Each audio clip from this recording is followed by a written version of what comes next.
نور إسماعيل شيخ oo kamid ah siyaasiyiinta Soomaaliyeed ee ku nool magaalada Muqdisho shir jaraad ku qabtay magaalada Muqdisho ayaa waxa uu baaq u diray dhammaan shacabka Soomaaliyeed isagoo ugu baaqay inay ka soo horjeestaan in madax banaanida Jamhuuriyadda Federaalka ee Soomaaliya meel looga dhaco sidoo kalena faragelin lagu sameeyo arrimaha gudaha ee dawladda Federaalka ee Soomaaliya sidoo kale waxa uu baaq u diray baarlamaanka Jamhuuriyadda Federaalka ee Soomaaliya waxa uu ugu baaqay in ay kasoo horjeestaan heshiisyada aysan dawladda ka warheynin oo dawladda Imaaraadka ay la galayso qaar kamid ah maamul goboleedyada dalka maanta saxaafadda waxaan sugu yeeray waxaan rabaa inaan baaq u diro shacabka Soomaaliyeed lagu xadgudbayo madax banaanidooda marka dawladda Imaaraadka waxay ku xadgudubtay madax banaanida Soomaaliya marka waxay maamul goboleed ku tilmaamtay in uu yahay dawlad madax banaan marka shacabku waxa loo baahan yahay inay difaacdaan dawladooda shacabka inay soo baxaan inay dareenkooda muujiyaan maadaama lagu xadgudbay madax banaanidooda sidoo kale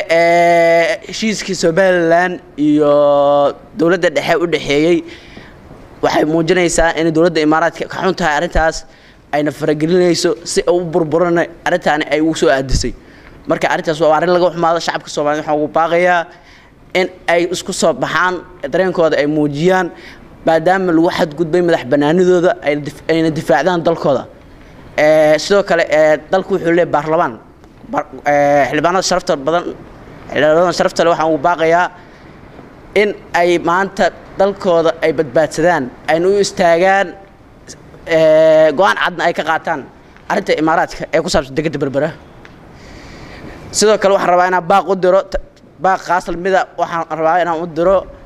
ummadda Soomaaliyeed waxa jira dhibaatooyin badan dad barakacayaal ayaa dhibaataysan biyo la'aan ayaa soo darastay meel Muqdisho u jirto 50 kilomitir ayaa biyo la'aan dad ugu dhimanayaan marka dadka Soomaaliyeed waxaan leeyahay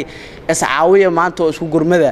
maanta waa maanta loo baahan yahay inaad idinka isku istaagtaan iscaawisiin isgarab istaagtiin marka waxaan leeyahay isgarab istaaga oo isku istaaga deegaano badan ayaa jiro oo biyo la'aan ay ka jirto tusaale ahaan raayaceel oo kale deegaano kale 50 kilomitir Muqdisho u jiro shabeellooyinka labada shabeelle kamida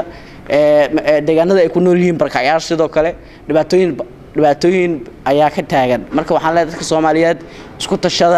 isku tashada isgarab istaaga maanta waxa loo baahan yahay maanta waa maalintiina waxa loo baahan yahay waa maalinta aad isgarabsan lahaydeen iswalaasho lahaydeen qofka walaalkiina oo baahan wax u qabta dalkiina difaacda oo rabita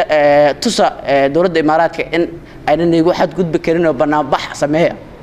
oo ku muujiyo dareenkiina waana mahadsantiid Farxiyo Maxamuud Yuusuf Som News TV Muqdisho.